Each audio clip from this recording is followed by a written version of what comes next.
ရသပင်တိုင်းကစီမမြေတော့ပေါ်လို့အိတ်ခပြေးနေအိတ်ဆက်ချင်းနဲ့သူကွဲပြားတဲ့ဝတ်တက်ကလေးတွေချင်းကကလေးတွေရဲ့တီဆိုတိုင်တီပြေးတွေတွေ့ရွှေမျောလေးအဝေးတော့ပေးနေစောစီသွားကြရှောက်တဲ့မနက်ခင်းတွေနေရောင်ဒီတက်လေးနဲ့မြေပြင်းပေါ်တက်စင်းကျွေးပန်းပေါင်းဆုံးပွေးနေရှာဒီလာတရားကိုဖတ်စင်းဆိုတိတ်ဆိတ်ချင်းဟာနေကြရှာဒီရဲ့ပုံသက်တီကိုတစ်ဖက်တစ်လမ်းကတက်သွေးနေတွေဦးတူရဲ့ကောင်းရဲ့ကြေးအောင်လို့လေးတောင်းပါလို့လေးလက်နေတာလေးအောင်များက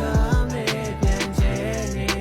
ဒီတွေရသည်ဟာကဲပြခတ်ချောက်ပူပြောင်းသွားတဲ့ကစားပွဲဖြစ်အချီတိုတန်တန်နဲ့ဆုံးကလေးဝေးမှာပြောရင်ဖာရင်တွေ့ညနေဆောင်ရောင်းနေတန်းနေဝင်ချင်းနေတန်းလို့ကြည့်ပဲဘာကြောင့်မှမသိရှင်တို့ပဲဒီတွေမှာလဲရွက်ဖို့မိရတကယ်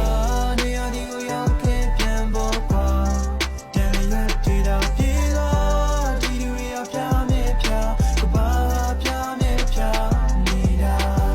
ဘယ်နဲ့မြေတဲ့ကိုပြောရင်ပါရေခဲဆိုင်များလား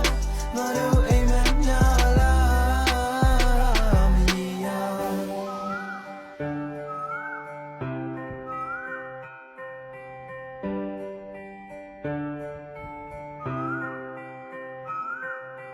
ရွှေစကြမ်းတော့ဆရာကြီးများရင်တွေရသေးပါမြောက်ဖြစ်တာကြားတဲ့စာသင်ကန်းလည်းဖုံးတက်နေတာသိကြပြီကွာအခန်းတော့ကပြက်ကျဲနေတော့နေကြသည်များမှာဖြစ်များရှိများဖွက်ထားတဲ့လွမ်းနေကြပတ်ကလေးတွေမှာဖွေရှာကြည့်ပါ